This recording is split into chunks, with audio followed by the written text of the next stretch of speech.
Eccoci con lo stand di Scuola di Maratona Vittorio Veneto, un'associazione che in realtà inganna con il nome perché non si occupa solo di maratone ma anche di percorsi, vedo il nostro librino naturalmente che mostriamo a favore di Camera, un'associazione che all'interno del nostro territorio vittoriese propone un sacco di attività. Esattamente, abbiamo anche i gruppi di cammino, quindi insomma siamo aperti un po' a tutte le esigenze, anche ci occupiamo insomma un po' della vita all'aria aperta, del movimento delle persone, e succede anche che poi la gente inizia nei gruppi di cammino e poi in realtà arriva alla scuola di maratona. E poi naturalmente Vittorio Veneto l'hai già citato tu, quindi diciamo ci occupiamo della manutenzione dei sentieri ma anche della promozione dei sentieri e del territorio. Quindi sport, attività all'aria aperta, benessere, perché ricordiamo che i gruppi di cammino sono sostenuti dall'amministrazione comunale ma anche dal progetto ULSS e quindi portano tanti benefici.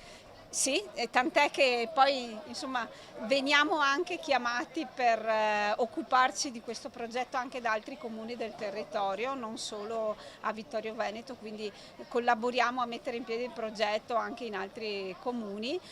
C'è molta partecipazione e non necessariamente di gente in là nell'età, nel senso che ai gruppi serali, quindi in un orario più consono per chi lavora si va dai 35 anni in su, quindi anche persone un po' più giovani. Comunque i gruppi sono seguiti da gente preparata, quindi niente è lasciato al caso naturalmente, così come avviene per la squadra che noi chiamiamo agonistica, anche per i gruppi di cammino sono seguiti insomma da persone competenti. Come fare quindi per partecipare alle vostre attività? Allora, per i gruppi di cammino è semplice in entrambi i casi. Comunque per i gruppi di cammino basta presentarsi negli orari in cui ci sono le lezioni, lì c'è sempre un referente e quindi poi dà tutte le informazioni nel caso. Quindi 2 giornate sono previste appunto i ritrovi alla mattina e in 2 giornate ci sono i ritrovi alla sera proprio qui dietro al municipio.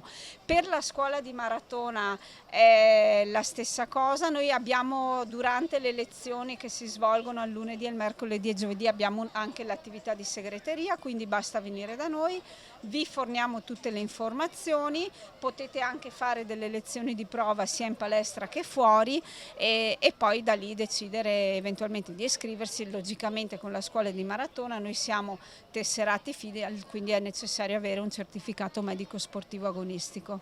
Perfetto, quindi le possibilità, le occasioni non mancano, tutti a camminare con Scuola di Maratona Vittorio Veneto. Grazie.